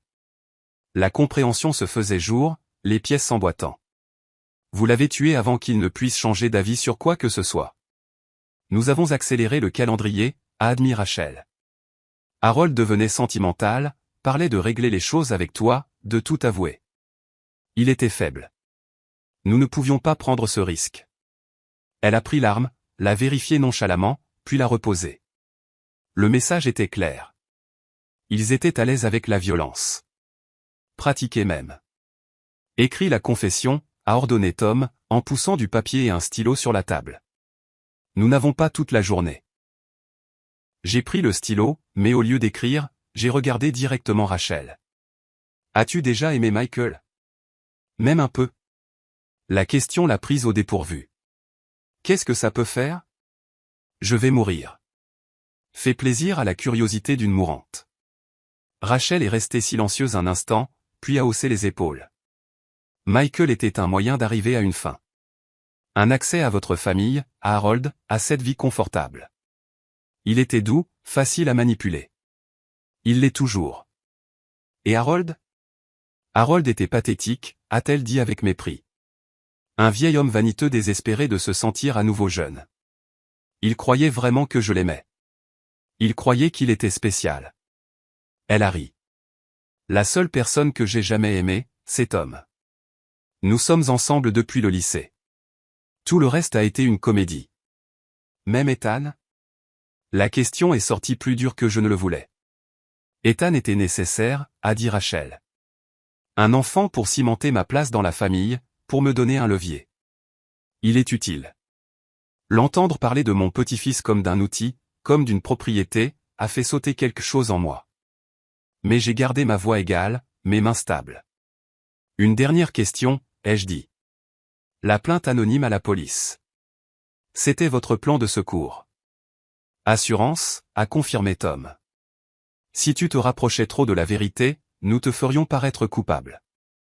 Te faire accuser du meurtre d'Harold avant que tu ne puisses découvrir ce qui s'est vraiment passé.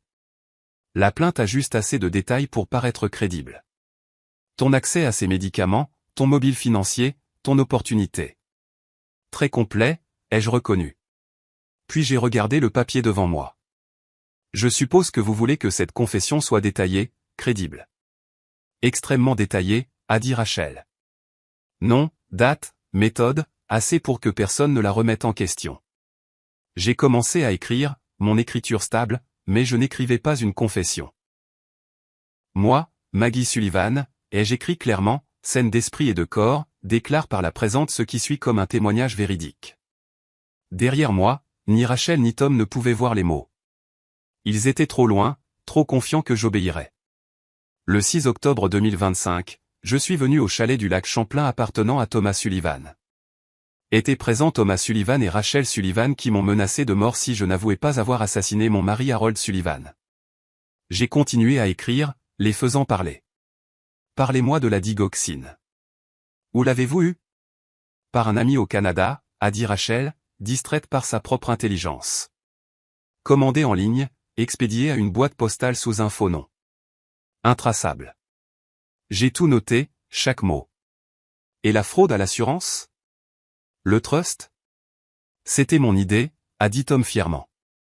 J'ai créé le trust. J'ai fait rédiger le testament d'Harold, me nommant exécuteur. Il l'a signé en pensant que c'était un acte de propriété pour le chalet. J'ai falsifié sa signature sur la demande d'assurance. Simple, en fait, quand on sait ce qu'on fait. Brillant, ai-je murmuré, en écrivant toujours. Je documentais tout. Leur confession, leur méthode, leur mobile. Pas une lettre de suicide, mais un témoignage. Et s'il me tuait, ce papier dirait la vérité, même si ma voix ne le pouvait pas. Tu as presque fini, a demandé Rachel avec impatience. Ça prend trop de temps. Presque, ai-je dit. Puis, alors que j'écrivais les dernières lignes, j'ai fait mon mouvement. J'avais remarqué quelque chose qu'ils avaient manqué. Un petit détail qui me donnait une chance. L'arme sur la table était un revolver, et elle était tournée vers Rachel, pas vers moi. Quand elle l'avait posé après l'avoir vérifié, elle l'avait placé négligemment, la poignée vers le centre de la table. Pas assez près pour que je puisse l'attraper, mais assez près pour la faire tomber. Une dernière chose. Ai-je dit en levant les yeux vers Rachel. Tu devrais savoir. J'ai enregistré quelque chose qui va te détruire. Quelque chose que tu n'as pas trouvé, que tu n'as pas effacé, que tu n'as pas anticipé. Tu bluffes, a dit Rachel, mais l'incertitude a vacillé sur son visage. L'avocat d'Harold, ai-je poursuivi calmement. Monsieur Brennan. Je lui ai envoyé une enveloppe scellée il y a 2 jours avec des instructions de l'ouvrir si quelque chose m'arrivait.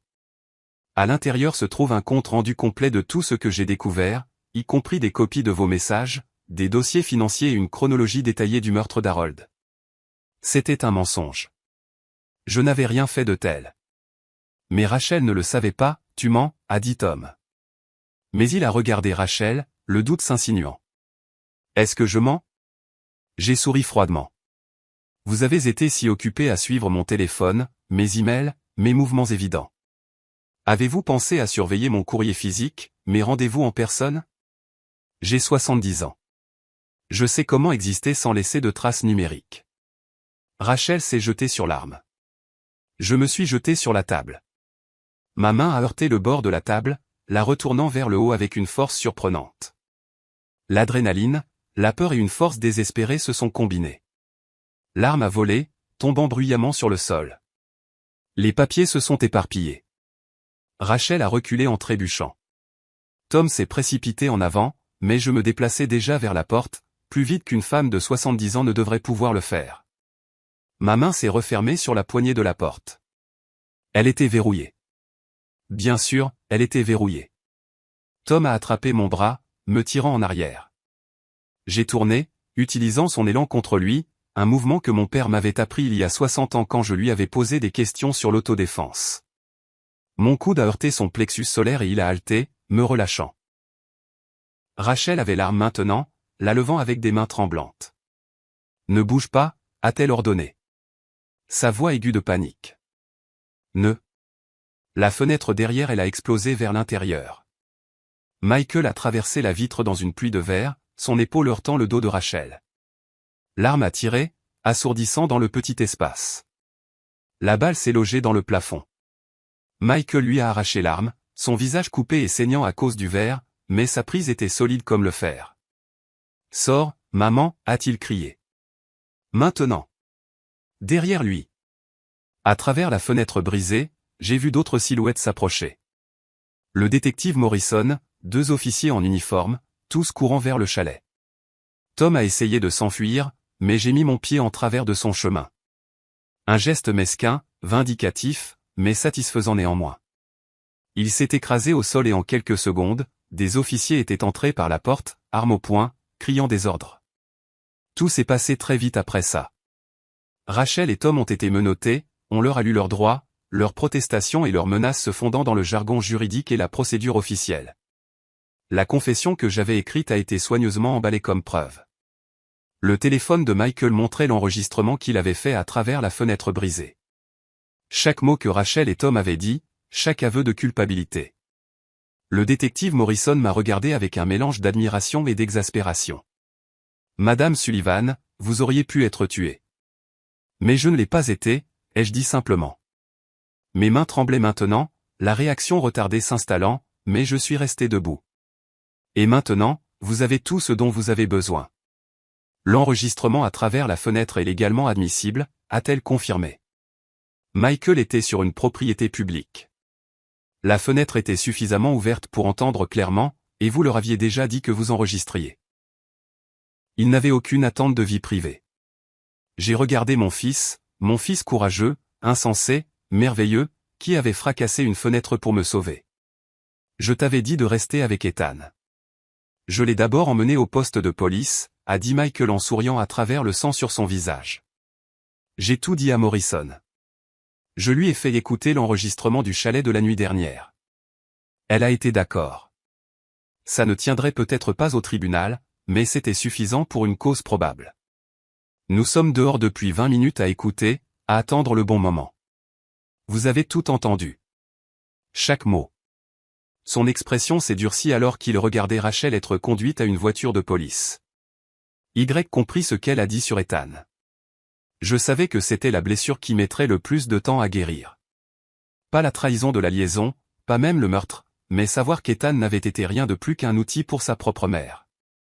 Alors qu'il chargeait Rachel dans la voiture de police, elle m'a regardé à travers la vitre. Pas de remords, pas de peur, juste un calcul froid, même maintenant. Tu ne gagneras pas, a-t-elle crié. J'aurai les meilleurs avocats. Je vais. La porte a claqué, coupant ses menaces. Tom était plus calme, vaincu, alors qu'il le mettait dans une autre voiture. Il a seulement dit, nous nous en serions sortis. Non, ai-je dit assez fort pour qu'il m'entende. Vous ne vous en seriez pas sortis, parce que vous avez fait la même erreur que tout le monde. Vous avez sous-estimé une vieille femme. Le détective Morrison a souri sombrement. Madame Sullivan, je vais avoir besoin que vous veniez au poste. Faire une déclaration complète. Bien sûr. Mais d'abord. Je me suis tourné vers Michael. Appelle ta belle-mère. Dis-lui de garder Ethan là-bas ce soir. Il n'a pas besoin de savoir ça pour l'instant. Laisse-lui un jour de plus d'enfance avant que son monde ne s'effondre. Michael a hoché la tête, des larmes aux yeux, alors que je montais à l'arrière de la voiture de Morrison, pas arrêté, juste transporté. J'ai regardé l'après-midi d'octobre, le lac scintillant au loin, les feuilles d'automne flamboyantes de rouge et d'or. Harold était mort ici, ou du moins les mensonges étaient nés ici. Mais aujourd'hui, la vérité avait finalement triomphé. La guerre n'était pas encore terminée. Il y aurait des procès, des batailles juridiques, un traumatisme familial à surmonter. Mais la bataille la plus importante avait été gagnée. J'avais survécu. Et en survivant, j'étais devenu quelque chose que je n'aurais jamais cru être. Dangereuse. 3 mois plus tard, je me tenais dans ma cuisine un matin froid de janvier, regardant la neige tomber sur les champs qu'Harold et moi avions travaillé ensemble pendant 47 ans. La ferme était calme, paisible d'une manière qu'elle n'avait pas été depuis des années. Peut-être pas depuis avant que Rachel n'entre dans nos vies. Les procès avaient été rapides, étonnamment. Les avocats de Rachel et Tom leur avaient conseillé de plaider coupable une fois qu'ils avaient réalisé que les preuves contre eux étaient accablantes. L'enregistrement de Michael de l'extérieur du chalet, mon témoignage écrit, les dossiers financiers du trust frauduleux, les documents d'assurance falsifiés, tout cela peignait un tableau indéniable. Rachel a plaidé coupable de meurtre au 2e degré et de fraude à l'assurance. 25 ans à perpétuité. Tom a plaidé coupable de complicité de meurtre, de fraude et de complot. 15 ans. Tous deux purgeaient déjà leur peine dans des établissements distincts. Appel rejeté. L'argent de l'assurance vie avait été récupéré et restitué à la succession d'Harold, à moi en tant que sa veuve légale. 500 000 $ que je n'avais jamais voulu acheter avec la vie de mon mari. J'en avais mis la plus grande partie dans un trust pour l'éducation d'Ethan, j'en avais gardé assez pour entretenir la ferme et m'assurer que je ne serais pas un fardeau pour Michael dans ma vieillesse. La vraie victoire, cependant, n'avait pas été dans les salles d'audience. Elle avait été dans les moments calmes qui ont suivi, en regardant ma famille commencer lentement, douloureusement, à guérir. J'ai entendu des pas sur le porche, le bruit de bottes qui tapaient pour enlever la neige. La porte s'est ouverte et Ethan est entré, les joues rouges de froid, les yeux brillants. « Grand-mère, tu devrais voir à quel point la neige est profonde près de la grange. On pourrait construire un fort. » « On pourrait » ai-je acquiescé en lui souriant. À 13 ans, il était pris entre l'enfance et l'adolescence, luttant avec tout ce qui s'était passé. La révélation sur sa mère, le divorce, les procès criminels. Ça l'avait presque brisé. Mais les enfants étaient résistants, plus que les adultes ne leur en donnaient le crédit. Michael a suivi son fils à l'intérieur, portant des provisions. Il était revenu temporairement à la ferme pendant qu'il réfléchissait à ses prochaines étapes. La maison où il avait grandi était redevenue son sanctuaire, et la mienne était devenue moins solitaire avec eux ici. « Ethan, va te changer de ses vêtements mouillés avant d'attraper froid, a dit Michael. L'ordre parental automatique qui m'a fait sourire. Il était un bon père, meilleur qu'il ne le savait. Après qu'Ethan ait disparu à l'étage, Michael a posé les provisions sur le comptoir et m'a regardé avec une expression que j'avais appris à reconnaître. Celle qui signifiait qu'il avait besoin de parler. « Maman, j'ai reçu un appel de l'avocat de Rachel ce matin. » Mes mains se sont immobilisées au-dessus du café que j'étais en train de verser. Que voulait-elle? Rachel veut voir Ethan. Elle prétend qu'elle a des droits en tant que sa mère. Que le tenir éloigné d'elle est une punition cruelle et inhabituelle. L'audace de la chose m'a coupé le souffle. Après tout, le meurtre, les mensonges, l'aveu froid qu'Ethan n'avait été rien de plus qu'un outil, elle voulait avoir accès à lui. Que veut Ethan? Ai-je demandé. Parce que c'était ce qui comptait. Il dit qu'il ne veut plus jamais la revoir. Il est en colère, blessé. Il se sent trahi. Michael s'est affalé sur une chaise. Mais s'il change d'avis plus tard? S'il m'en veut de les avoir séparés? Je me suis assise en face de lui, lui prenant la main. Michael, tu es son père. Tu prends la décision qui le protège maintenant, aujourd'hui. S'il change d'avis quand il sera plus âgé, quand il sera prêt à affronter cette relation, alors tu le soutiendras. Mais pour l'instant, c'est un enfant qui vient d'apprendre que sa mère est une meurtrière. Il a besoin de stabilité, de sécurité et de temps pour guérir. L'avocat dit que Rachel reçoit une aide psychiatrique, qu'elle est pleine de remords. Rachel est une sociopathe, ai-je interrompu fermement. Je me suis assise en face d'elle dans ce chalet, j'ai regardé dans ses yeux. Il n'y avait rien là-dedans, Michael. Pas de véritable émotion, pas de remords sincères, seulement du calcul. Quoi qu'elle dise à ses avocats, quelle que soit la performance qu'elle donne pour la commission des libérations conditionnelles qu'elle affrontera un jour. Ce n'est pas réel. Michael est resté silencieux un long moment. Comment savais-tu avant que tout ça ne sorte? As-tu jamais soupçonné qu'elle n'était pas celle qu'elle semblait être? C'était une question que je m'étais posée à plusieurs reprises au cours des derniers mois. Y avait-il eu des signes? Avais-je manqué des avertissements qui auraient pu empêcher la mort d'Harold? Je la trouvais froide parfois, ai-je admis.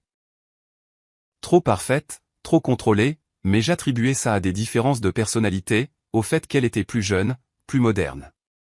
Je pensais que j'étais moralisatrice, démodée. J'ai serré sa main. Nous voyons ce que nous nous attendons à voir, ce que nous voulons voir. Rachel était douée pour être ce dont les gens avaient besoin qu'elle soit. Papa a vu quelqu'un qui le faisait se sentir jeune, a dit Michael doucement. J'ai vu quelqu'un qui complétait ma famille. Tu as vu quelqu'un qui s'occupait de ton mari quand tu te sentais dépassé. Et Ethan a vu sa mère, ai-je ajouté. La partie la plus cruelle. Les enfants devraient pouvoir faire confiance à leurs parents. Absolument. Rachel lui a volé ça. À l'étage, nous pouvions entendre Ethan bouger, le craquement du plancher dans ce qui avait été la chambre d'enfance de Michael. Il va mieux, a dit Michael. Le thérapeute dit qu'il traite tout d'une manière saine. Mais... Maman, je suis tellement en colère contre Rachel, contre Tom, contre papa pour avoir commencé tout ce gâchis. Certains jours, j'ai à peine la force de fonctionner. C'est normal, l'ai-je rassuré. La colère fait partie du deuil. Tu pleures plusieurs pertes. Ton père, ton mariage, ta confiance en des personnes que tu aimais. Ça prend du temps. Comment es-tu si calme à ce sujet? Papa t'a trompé, t'a menti pendant des années. Ça ne te met pas en fureur? Oh, si, ai-je dit. Et j'ai senti la brûlure familière de la trahison dans ma poitrine. Je suis en colère contre Harold tous les jours. En colère contre sa faiblesse, sa vanité, sa volonté de détruire notre famille pour une liaison. Mais je suis aussi. J'ai fait une pause, cherchant les mots justes. Je suis aussi libre. Libre du poids d'un mariage construit sur des mensonges. Libre de me demander pourquoi il semblait distant. Pourquoi il avait cessé de me voir vraiment. Maintenant, je sais. Et savoir fait mal. Mais c'est mieux que l'incertitude dans laquelle je vivais. Il te manque? Celui que je pensais qu'il était me manque, ai-je avoué. L'homme que j'ai épousé me manque, le partenaire que je croyais avoir. Mais cet homme n'a peut-être jamais existé. Pas entièrement. Le vrai Harold était quelqu'un qui pouvait être séduit, qui pouvait mentir, qui pouvait trahir les gens qu'il aimait le plus. J'ai regardé mon fils. Alors, non, il ne me manque pas. Je pleure ce que j'ai perdu, mais je ne le veux pas en retour. Michael a hoché la tête lentement. Je ressens la même chose pour Rachel. La femme que j'ai épousée, si elle a jamais existé. Je l'aimais. Mais la femme qui a tué papa, qui a utilisé notre fils comme levier, qui t'aurait laissé mourir? Je ne connais pas cette personne. Je ne l'ai jamais connue. Nous sommes restés assis dans un silence confortable, le genre qui ne vient que d'un traumatisme partagé et d'une profonde compréhension.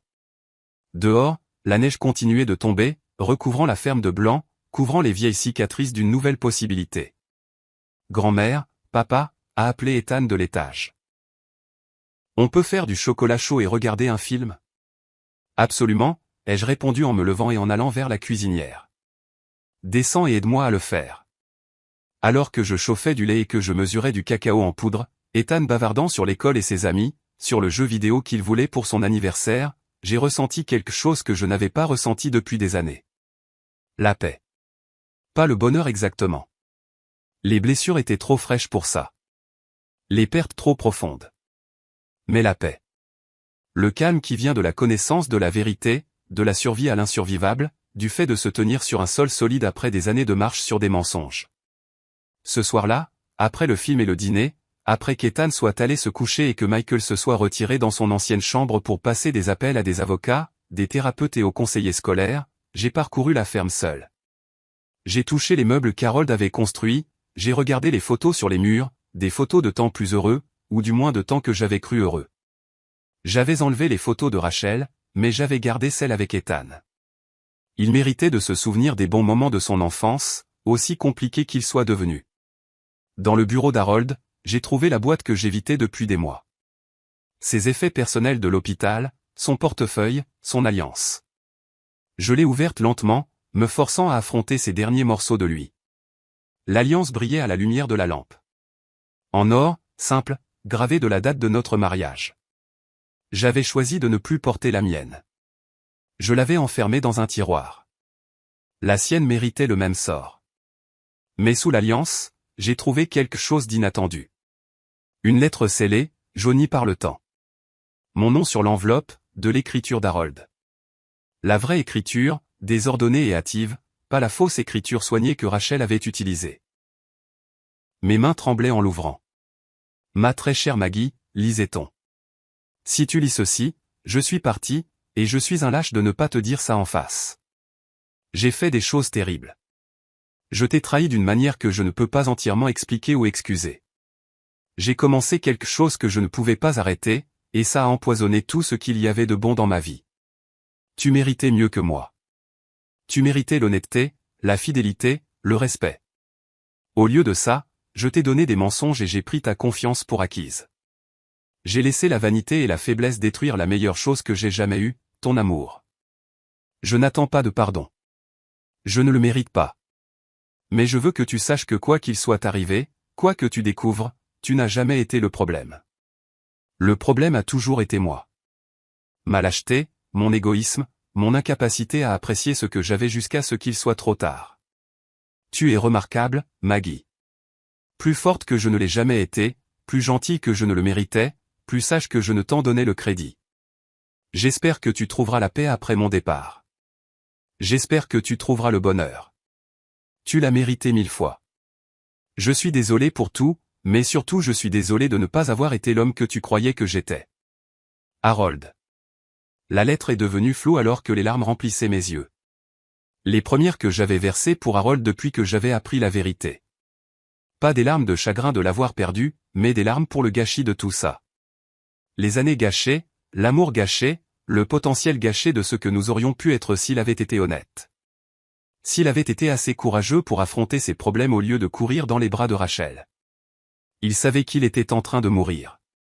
La lettre avait été écrite des semaines avant sa mort, cachée là où je la trouverais un jour. Avait-il soupçonné que Rachel l'empoisonnait?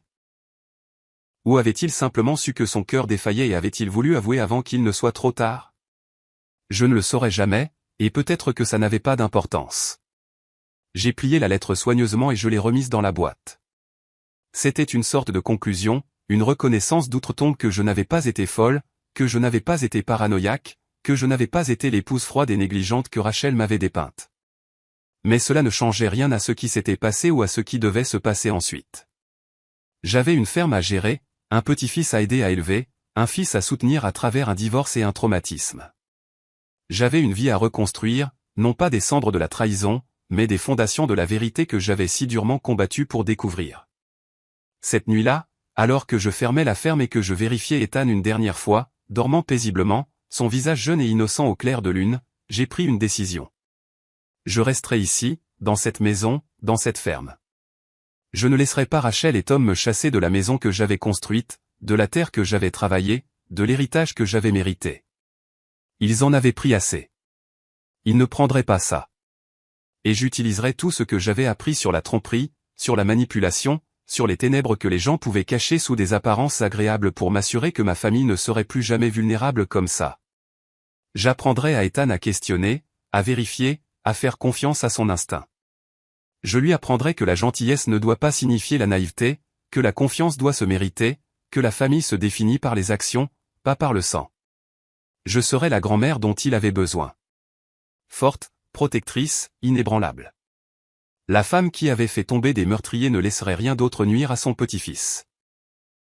Alors que je me couchais ce soir-là, la ferme craquant autour de moi dans le vent d'hiver, j'ai pensé à l'âge et à la sagesse, à la survie et à la force. Rachel m'avait appelé une vieille femme comme si c'était une insulte, comme si l'âge signifiait la faiblesse. Elle avait appris trop tard que l'âge signifiait l'expérience. Cela signifiait la patience, la pensée stratégique, la capacité de voir le long terme pendant que les plus jeunes couraient après la gratification immédiate. Cela signifiait savoir quand se battre et quand attendre, quand révéler sa main et quand jouer l'innocente, quand faire confiance et quand tout vérifier. J'avais 70 ans. J'avais survécu à la trahison, au complot de meurtre et aux tentatives de me faire accuser de crimes que je n'avais pas commis. J'avais fait tomber une tueuse en utilisant que l'intelligence, la persévérance et l'effet de surprise. J'étais vieille, mais vieille signifiait dangereuse d'une manière que la jeunesse ne pourrait jamais imaginer. Et on ne me sous-estimerait plus jamais. Dehors, la neige continuait de tomber, recouvrant la ferme de blanc, promettant un renouveau. Le printemps viendrait un jour, comme il le faisait toujours. Une nouvelle croissance émergerait du sol gelé. La vie continuerait et je serais là, veillant sur ma famille, protégeant ce qui comptait, vivant avec la vérité plutôt qu'avec des mensonges confortables. Le téléphone sur ma table de nuit a vibré. Un texto de Michael en bas. Merci, maman. Pour tout. Pour t'être battue pour nous. Pour être plus forte que nous ne le savions tous. Je t'aime. J'ai souri en tapant en retour. Je t'aime aussi. Maintenant, dors un peu. Demain, nous commençons à reconstruire. Demain et tous les jours d'après. Parce que c'est ce que font les survivants. Nous nous adaptons. Nous surmontons. Nous reconstruisons sur des fondations plus solides. La ferme s'est installée dans le silence autour de moi. Quelque part dans l'obscurité, le fantôme d'Harold aurait pu s'attarder, mais je ne me sentais plus hanté. La vérité avait exorcisé ses démons. J'étais libre. Blessé, oui, changé, certainement, mais libre. Et dans cette liberté, j'ai trouvé quelque chose d'inattendu. Pas encore le bonheur, mais sa promesse. La certitude que j'avais survécu au pire et que j'en étais sorti non pas brisé, mais forgé en quelque chose de plus dur, de plus résistant. L'âge ne m'avait pas affaibli. Il avait été ma plus grande arme. Et si quelqu'un d'autre menaçait un jour ma famille, il apprendrait ce que j'avais appris au cours de cette semaine terrible et transformatrice. Ne jamais sous-estimer une femme de 70 ans qui n'a plus rien à perdre et tout à protéger. J'ai fermé les yeux, enfin en paix, et j'ai dormi sans cauchemar pour la première fois depuis des mois. Le mystère était résolu. La famille était en sécurité. La justice avait été rendue. Et Maggie Sullivan, grand-mère, veuve, survivante, avait gagné. Maintenant, dites-moi, qu'auriez-vous fait si vous étiez à ma place? Faites-le moi savoir dans les commentaires. Merci d'avoir regardé.